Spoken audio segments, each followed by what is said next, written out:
Hey, welcome back to Cool Classics. Today we're going to take a look at the life and career of Julie Newmar, best known for playing Catwoman on the Batman 66 TV series, but there's a lot more to her story. I got some cool clips, some freaky facts. Here we go.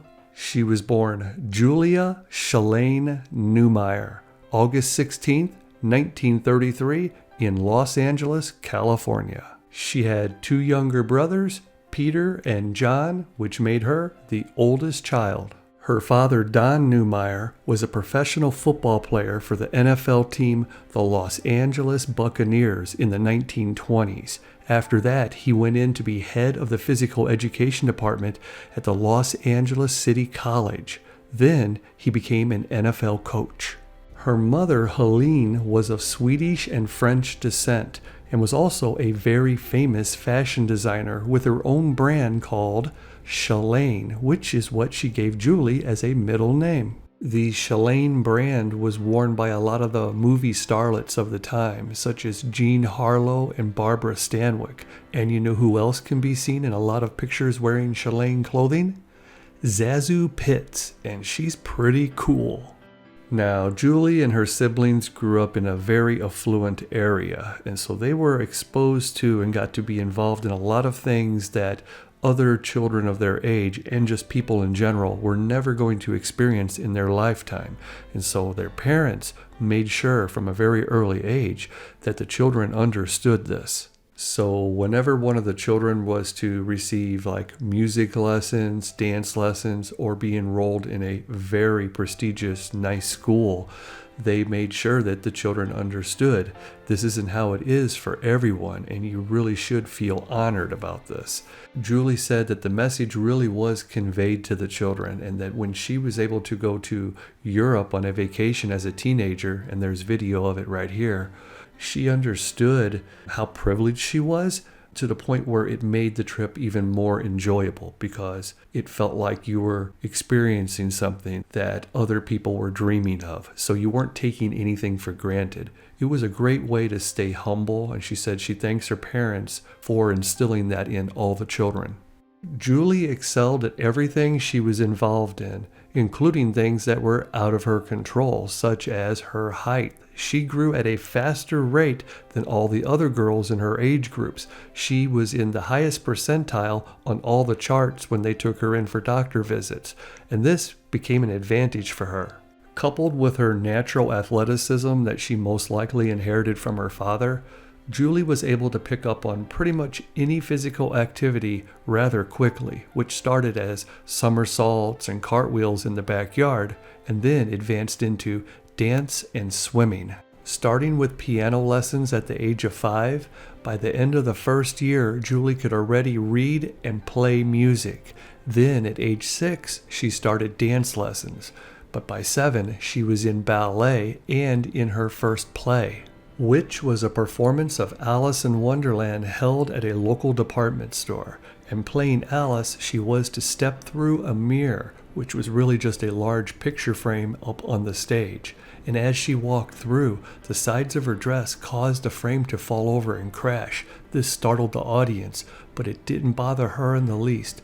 Julie just turned around and looked behind her and improvised the line, "Well, I guess there's no going back," and continued on with the show. From that point on, Julie continued to study piano, dance, and ballet, and she didn't become just proficient at those disciplines. She became a prodigy. And by the time she entered John Marshall High School in Los Angeles, California, she also was excelling academically. Everyone in the school knew who she was because of the way she composed herself, her look, and her height. By the age of 14, she was already 5 foot 11 inches tall. Then, as Julie turned 15, she became the prima ballerina at the Los Angeles Opera. And if that wasn't a big enough achievement, she also graduated high school the same year. She said her high school career was so short that she didn't even have time to go on one date. That summer, as a reward for her hard work and success, Julie's mother took her on a vacation to Spain and then France. And you can see in this video here, Julie already almost looked like a full-grown woman. And when they returned back to home, Julie enrolled at UCLA, where she studied classical piano, philosophy, and French. While attending college, Julie also enrolled at the Jack Cole Dance Studio, where she became one of his lead dancers. Now, Jack was a famous American dancer, choreographer, and theater director. He was known as the father of theatrical jazz dance. He was also the first person that the movie studios were turning to when they needed extra dancers for a movie scene. So it wasn't long before the studios noticed Julie because she had the look and she could dance. So they started to use her in background scenes of musicals. The first one happened in 1952, the movie She's Working Her Way Through College, starring Virginia Mayo, Ronald Reagan, and Gene Nelson. Then, later that same year, she appears in her second film, Just for You, starring Jane Wyman and Bing Crosby. And even though she's still uncredited, she had more screen time.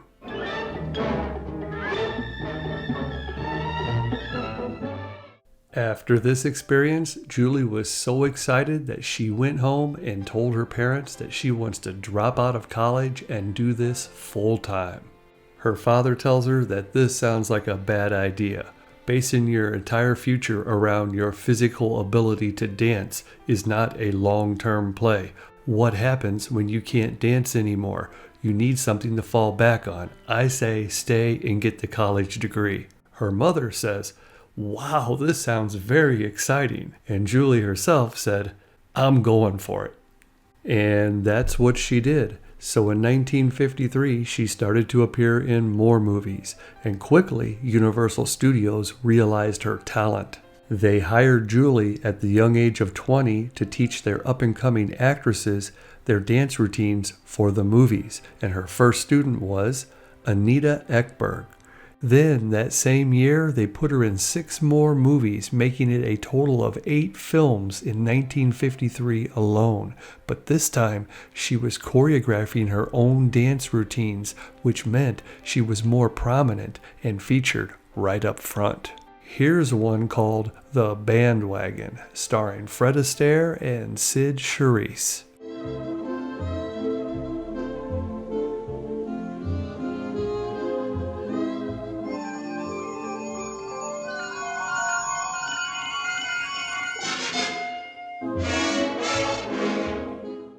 And here's a freaky one called The Serpent of the Nile, where she's painted all in gold.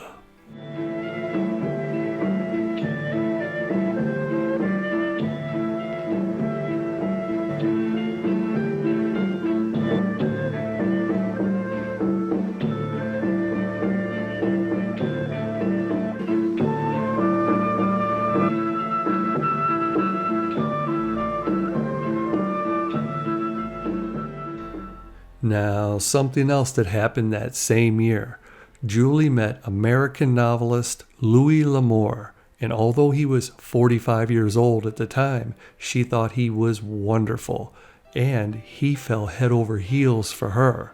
Despite both of them being busy while he was writing his westerns and she was working on these movies, they spent all their time together, and he proposed with a diamond Cartier ring. This was a very exciting time in Julie's life. She had a fiancé and a job in Hollywood where she could appear in movies. But she was only appearing uncredited in things like Deep in My Heart and Demetrius and the Gladiators because Universal wanted her to stay in the choreography department and work with the dancers. So she knew in order to get a real acting role, she had to venture outside and audition elsewhere. And that took her to a different movie. She landed the role, it would be acting, and she would be credited on screen. It's called 7 Brides for 7 Brothers. I've always wanted to be a June bride and have a baby right off. In the spring, maybe. By the light of the silvery moon, home you ride, side by side. Boy, is Julie excited. She finally gets to not just dance, but sing and act in a big budget movie. His reason is because of the season. Each nest is twittering, they're all babysitters. Now, her character Dorcas Galen ends up with the brother Benjamin Pontype, played by Jeff Richards. Now, Jeff Richards was a professional baseball player, and the studio wanted him in the picture no matter what. But there was a problem. He couldn't dance, and not even Julie could teach him. I'll take them over. I'd be pleasured if you'd allow me. Why, thanks. Although Julie worked around the clock with Jeff trying to get him up to speed, once filming started, he still wasn't able to keep up. It just wasn't something that he could pick up very easily. And so it forced the studio, since they wanted to keep Jeff, to put them in the background of the big dance scenes. So they were always the couple that was behind the other couples. And this didn't settle right with Julie. She didn't think it was fair that during her audition, she had been judged over and over again on her singing, dancing, and acting abilities, only to be placed with another actor that was only hired because of his looks and status as a famous baseball player. What's the matter? Didn't you ever think of that? You're sleeping. But this being Julie's first time hired as an actress, she didn't feel she had the position to mention this to anyone. So she was a good team player and just went along with everything. You're about to forget the whole thing. When the movie eventually came out, it was a smash sensation, winning a Golden Globe and the Academy Award for Best Original Musical. But for Julie, it didn't do anything to further her career. She was back to working for Universal, teaching other actresses how to dance. She said the best thing that came from this movie for her was a lifelong friendship with fellow actress Ruta Lee. And her weddings can be gay, like a Christmas holiday. Now, just a few months after settling back into her normal daily routine, Julie made a shocking announcement to everyone in her life. She's buying out the lease on her apartment, quitting the job with Universal Studios, moving to New York, and calling off the engagement to Louis L'Amour. Being caught off guard by all of this, her parents sort of freaked out, and they asked her if she was having a nervous breakdown or something, because they couldn't understand why she would even be leaving them behind, let alone calling off the engagement like this and moving away. It's just such a shameful way to do it. Why does it have to be so abrupt? Julie sat everyone down and explained to them that this isn't a spur-of-the-moment thing. The whole time she was making that movie, she knew that she wanted to be in more musicals. She wanted to be on Broadway. And the fact that Hollywood really didn't have any openings for her, she felt that she had to go to New York. And she told Louis L'Amour that she loved and cared for him, but really did not want to become his wife. And this isn't anything that he should be ashamed or embarrassed about. So off to New York she goes, and before she even got there, she decided she needed to change her name. Newmar seemed to be too long and was mispronounced too often. So shortening it up, she became Julie Newmar. Now, being the new girl in town meant that she had to pay her dues. You don't just get hired in as the lead actress. You have to start in the chorus line. And this is when she realized all the casting directors were telling her that she is too tall for this because she is standing out, where she's not supposed to be the main attraction, just one of the girls. And once they put the heels on her, she's 6'2" and head and shoulders above the rest of the cast. She says, I went from being an attraction to a distraction, and that wasn't good, but I needed work, so I had to take any job that I could, which meant that I turned to modeling. These photo shoots were taken for women's wear and swimwear catalogs, but some were used for the covers of magazines, men's magazines, where she became a cover girl and sort of a pin-up girl. Although she never did do any nude modeling, A lot of these magazines were reusing her swimsuit pictures and alluding to the fact that she was naked inside. But when they turned to the middle, if the picture was of her, it was her in a swimsuit. So they were clickbaiting even back then. But then Julie got her big break on Broadway when she was cast in the musical Lil Abner, which was a huge hit, so much so that Paramount wanted to turn it into a movie, and they needed her to revise her role on the big screen, which she did. Now this role is sort of a reverse Medusa situation, where her beauty turns you to stone. And she's a bombshell, pun intended, introducing Julie Newmar as Stupefying Jones. You can stop your fretting and your fussing, 'cause I's really got it. Quickly, what is it? Here, put these on. Cover up, young feller. Joan.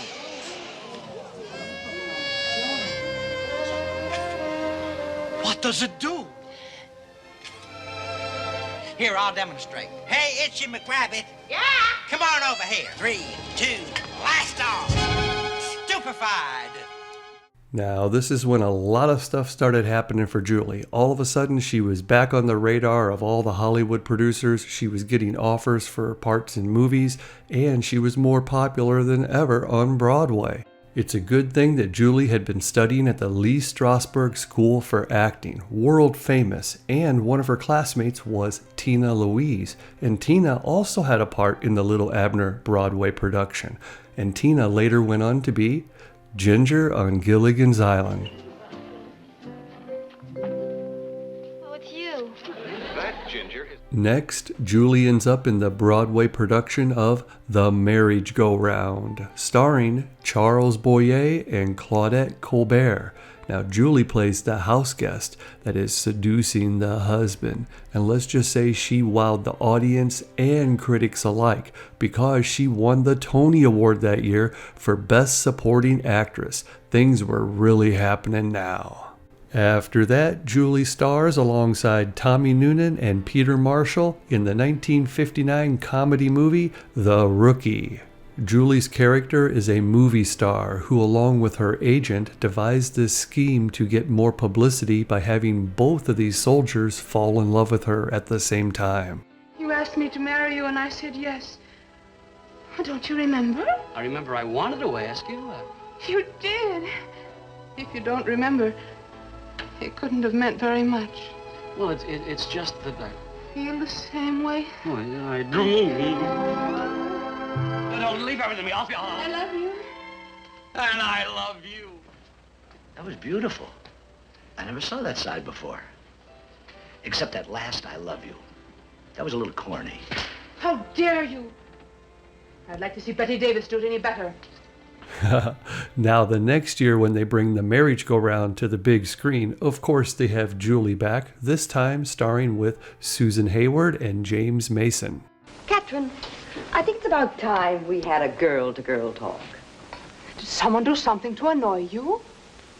Someone tried to rattle my husband. Now, I try to be a good hostess. I offered you liquor, cigarettes. I did not offer you the head of the house. Do you think I want your husband?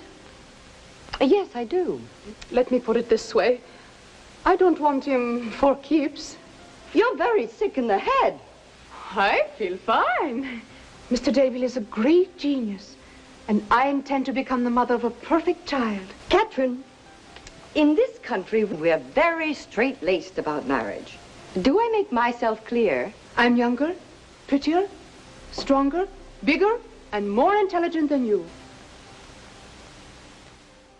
Here's a freaky fact. Whenever you see Julie in a movie where she's swimming or diving off of something, there were no stunt doubles used. Julie had that all under control. So after the Marriage Go-Round movie, she heads back to Broadway to star in Guys and Dolls. Now, Julie was super close with her family this entire time. She says, other than the week where she first announced that she was moving to New York, things settled down really quickly after that. It was like nothing ever really changed because when I was in New York, a family member or both my brothers were constantly visiting me and I loved it. My brothers would stay for weeks at a time, take in my plays, and see all the entertainment. And then when I was in California, I stayed with my family every time I was filming a movie. I really feel like this kept me grounded and helped me avoid a lot of the pitfalls that other young actresses were falling into, such as going to parties and getting involved in drugs or alcohol. I didn't do any of that. I just hung out with my loved ones. Unfortunately, tragedy struck Julie's family. Her younger brother Peter was out skiing on a mountain when a blinding snowstorm came up out of nowhere, causing the visibility to go down to zero. He couldn't find his way down or up the mountain, and the rescue workers couldn't find him for 3 days. And when they did, he had fell into a chasm and had froze to death. This devastated Julie. She didn't want to leave her family at all. But in order to stay close, she needed to find more work in California, and movie roles were still very hard to come by, so she started to audition for television shows.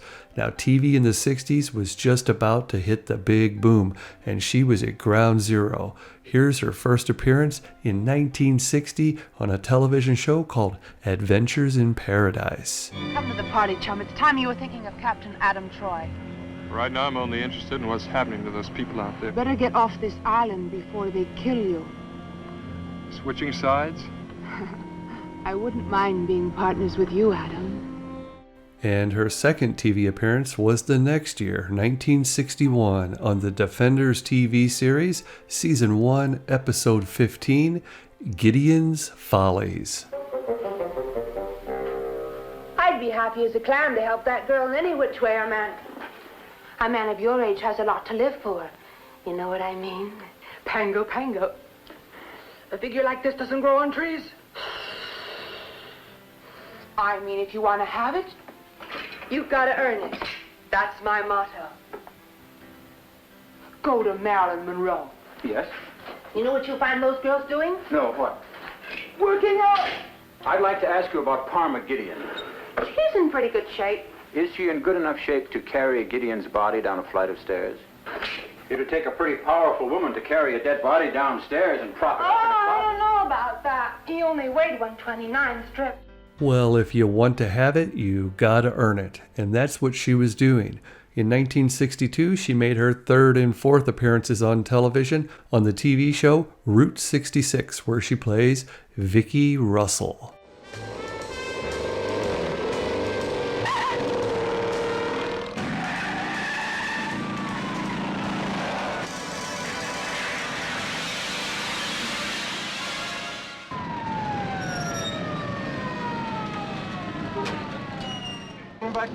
Why?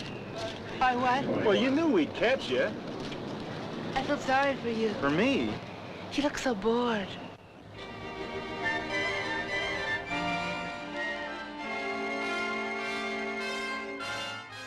Now, you'll notice that Julie was really only appearing on television about one time per season.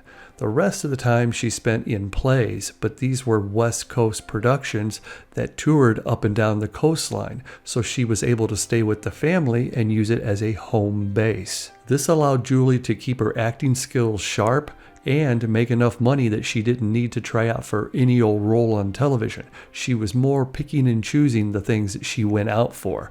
And this next one is really cool. It's the 1963 episode of The Twilight Zone called Of Late I Think of Cliffordville, where she plays Miss Devlin. You say you're bored. You've got everything you want. Go on. So let's do this. Let's send you back to Cliffordville, the Cliffordville of years ago, and you can start all over again. I am not one of your sell your soul for a nickel country bumpkins. You send me back in time. Send me back to Cliffordville. But I want to look exactly as I did then. I want to have a memory of everything that's occurred in the last 50 years. I want that town exactly as it was, with the same people that I remember. Agreed. Goodbye. And needless to say, Mr. Feathersmith, I wish for you everything that you deserve. Ooh, that's a freaky episode. If you can find it, you really should watch it. Now next, she gets to be the lead character on a new TV show. They film a pilot episode and pitch it to the networks. It's loosely based around like Who Wants to Marry a Millionaire, but this time it's called 3 on an Island. Hey, Chris, guess what time? Not now, honey. I've been doing a dude ranch layout all afternoon and I'm late. Oh, See you next week. Don't forget, it's a date. Taffy, mix Perry a drink while Andy helps me change into a girl. Even though that show wasn't picked up by any network, the producers realized that Julie was a real talent, so they used her again in their next pilot episode. This time, she would still be the star, but she'd be playing a robot. Yeah, and this time when they pitched it to the networks, it was picked up by CBS. So on September 27th, 1964, My Living Doll debuts. I thought I programmed you to help Irene straighten up around the house. Why aren't you doing it?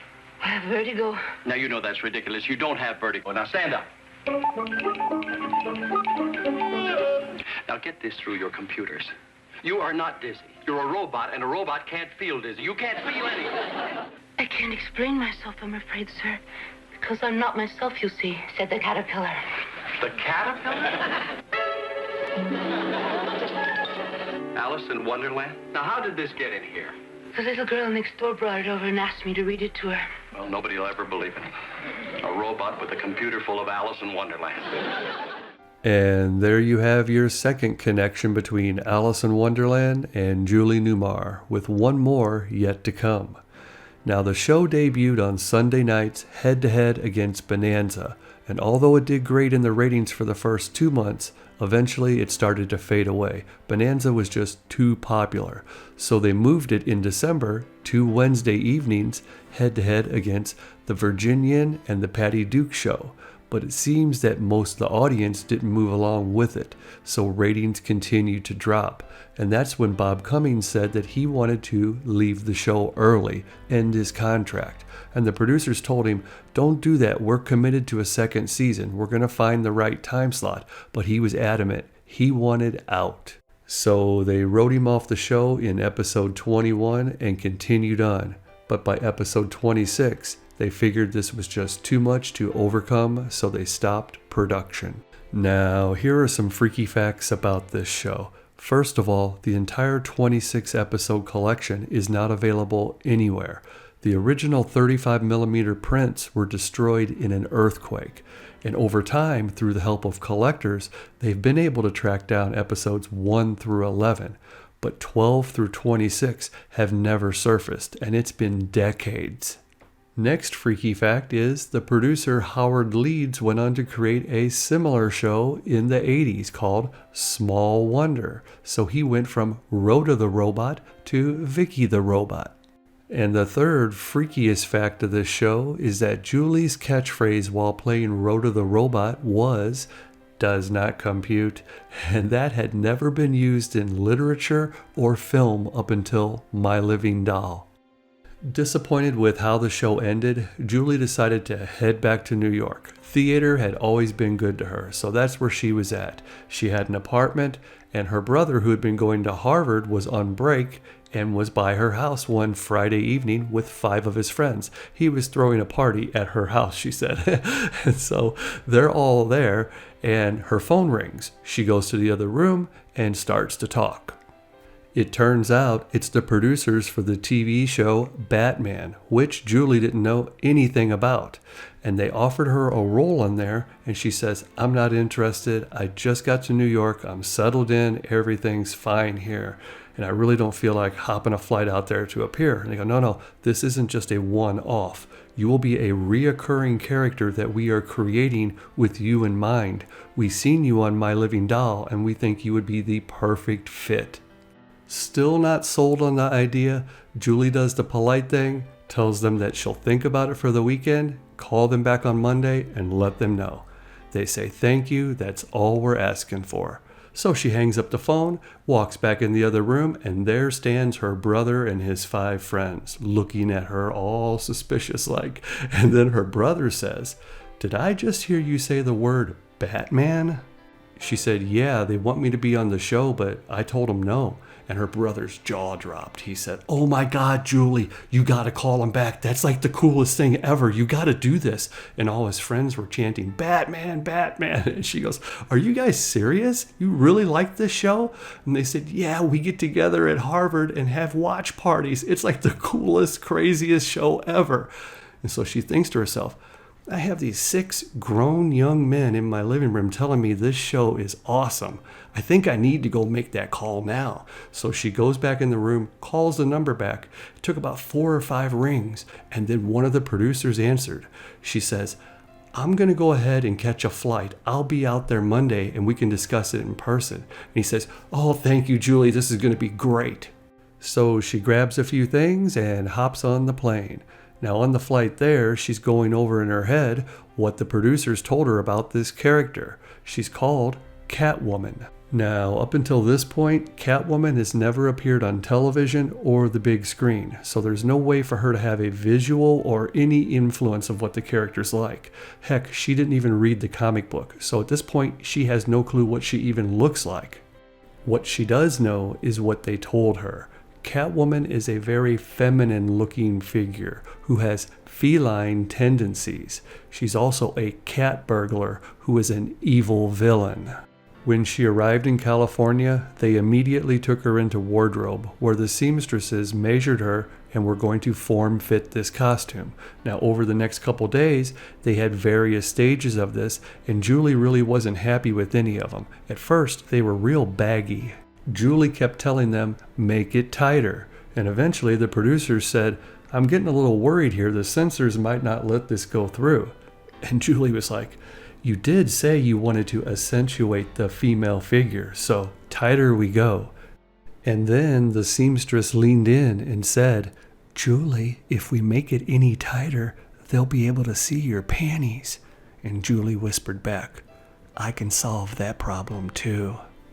So they made it a little tighter, Julie fit right in, and they turned on the cameras. But first, Julie wanted to make one more alteration. She reached down and the belt was going right across her belly button. She said, this is too high, loosened it up and dropped it down over her hips. So on March 16th, 1966, in the episode called The Perfect Crime, Julie Newmar debuts as the first ever Catwoman. Hello, Batman. I'm glad you decided to surrender. We would have caught you eventually. Do you think so? Shall we go? Must we? So soon? Might get to know each other a little better. Don't run away, Batman. I won't bite. You're very beautiful, Catwoman. You're quite right. I am. Batman, let's throw caution to the winds. I can give you more happiness than anyone in the world. I mean, it's me and you against the world. Oh. What about Robin? Well, I have him killed. Does it, Catwoman? I thought you had a modicum of decency, but I see that I erred in my judgment. All of this lovey-dovey business was just a trick. You're attractive, Catwoman, but not that attractive. Well, I have another trick up my paw. Penn, Brown, Cornell, ready, get him! Now, 2 days after filming this first episode, Julie was in a little grocery store, and when she went up to check out, there was a sign by the counter that said, looking for a good home for my 2 cats. And she thought to herself, this isn't just a sign, it's a sign. Who else is supposed to take care of these cats other than Catwoman? So she adopted them, took them home, raised them, loved them, but she was also studying their mannerisms. She said, I was still trying to develop this character of Catwoman, and having these cats around really did help. But I also asked the producers if Catwoman could not be evil, if she could talk less about killing and become more naughty. They liked the idea, so we tried it out. And I would say by my 3rd and 4th appearances, I really nailed it. And that's the Catwoman that you know and love.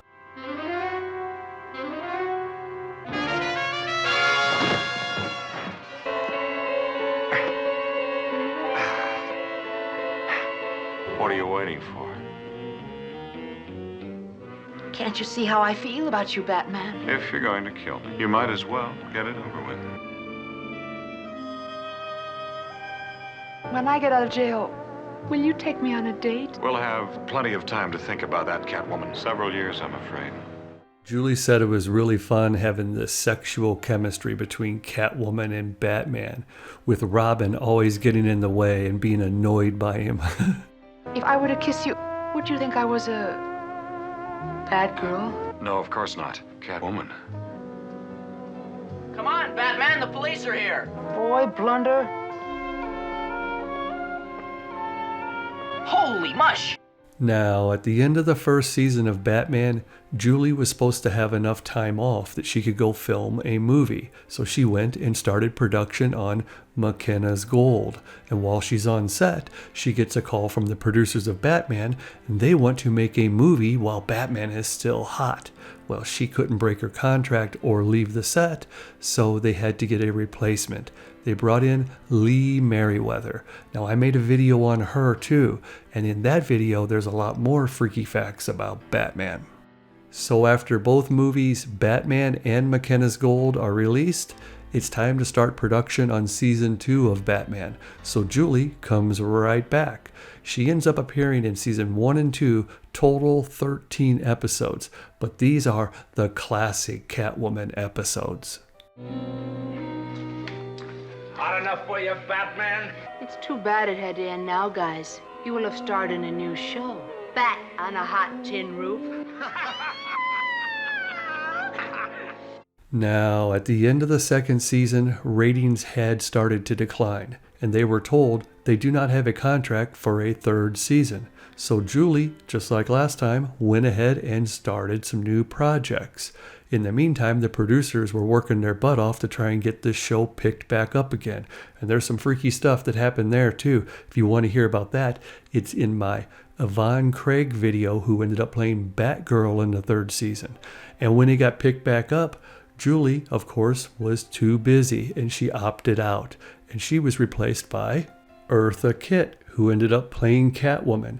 And I made a video on her too. And let's just say that video is powerful. Now, after the Batman series, Julie went on to appear on television or in a movie every single year up into the 90s, not counting all the variety show and game show appearances, along with all the theater productions. So before I get into these important facts about Julie, let's take a look at a few classic TV shows that she did appear in that fans of this channel would really enjoy. The Monkees episode, Monkeys Get Out More Dirt. It's a pretty good one, but she was also on Star Trek episode, Friday's Child. You will not touch me in that manner. I'll touch you in any way or manner that my professional judgment indicates.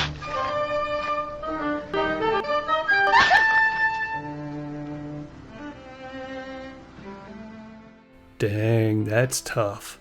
Now, she also appeared in one of my favorite shows, F Troop, where she played Yellowbird in the episode called Yellowbird. And then she appeared on Bewitched, episode The 8-Year Itch Witch. Why don't you run back to your room? Why? I thought we were about to... I'll be glad to go to my room. Larry, where are you going? To my room. What for? I don't know.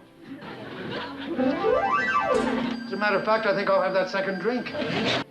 Come out, wherever you are. I should have known. I liked her on Bewitched, and I thought she would have been good as a reoccurring character on there. Now, another show that I thought she did really well in was The Beverly Hillbillies, episode The Beautiful Maid.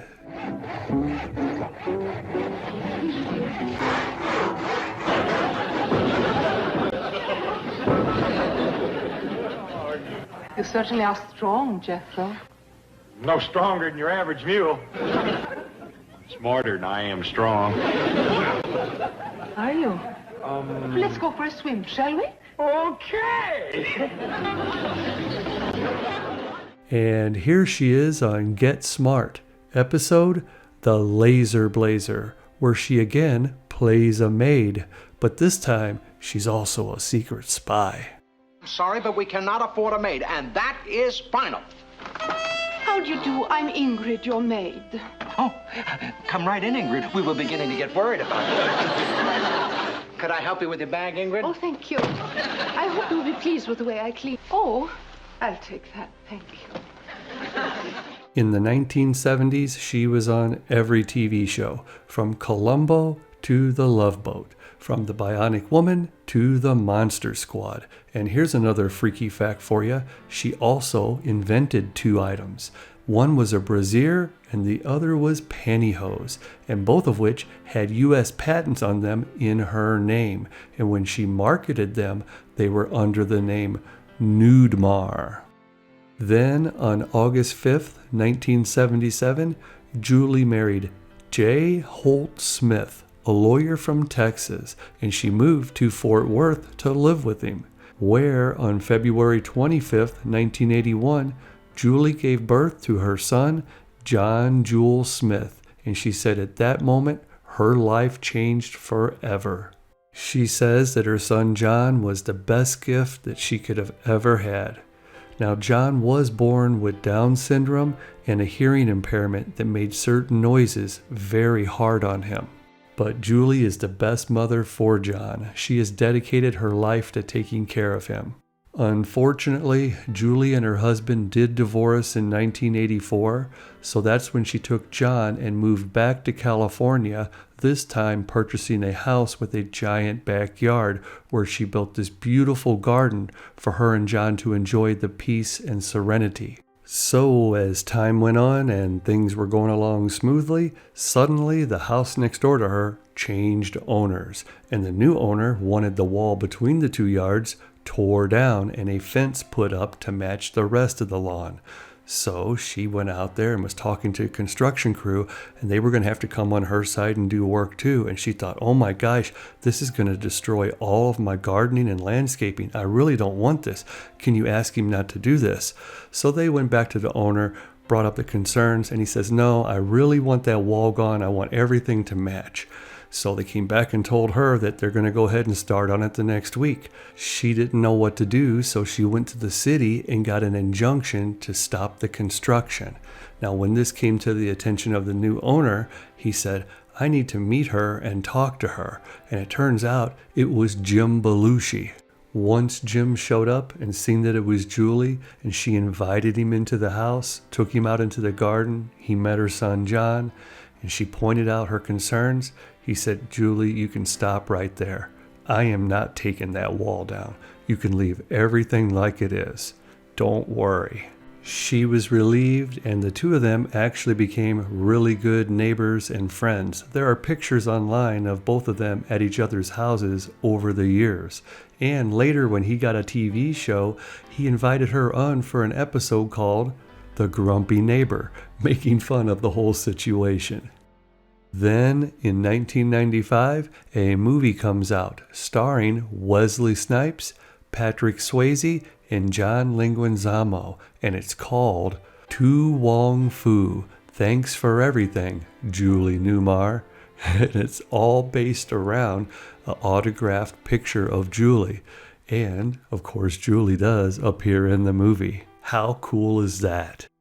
To Wong Foo, Thanks for Everything, Julie Newmar. From there, Julie would still regularly appear on television, but she was also the voice of Catwoman in almost all of the Batman animated series, along with all of the video games. Catwoman, thank you for all your help. Perhaps there's a better way to show your gratitude.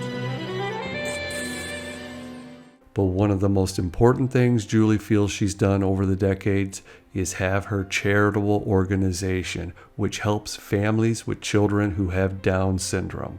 Along with the help of her brother John Newmar, who also was the one that wanted her to become Catwoman in the first place, they have brought a lot of help and resources to these families. And they continue to support them and have parties for the children. It's a birthday party not just for the kids, but for the families to know that these children have brought a lot of joy to their life, and we should celebrate it. And now for my favorite part of this video. As of October 12th, 2023, Julie and her son John are both alive and doing well. Julie is 90 years old, and she spends her days with her son John in her garden, and the two of them are very happy. And as for the third Alice in Wonderland connection, I'll let Julie explain that to you.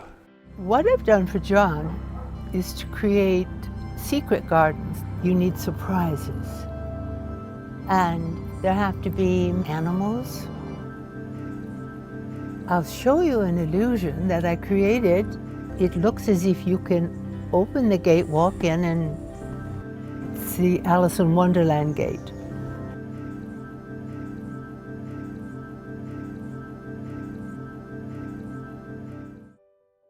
Well, I hope you enjoyed this video, and if you did, please give it a thumbs up and subscribe. That helps you find this channel again in the future.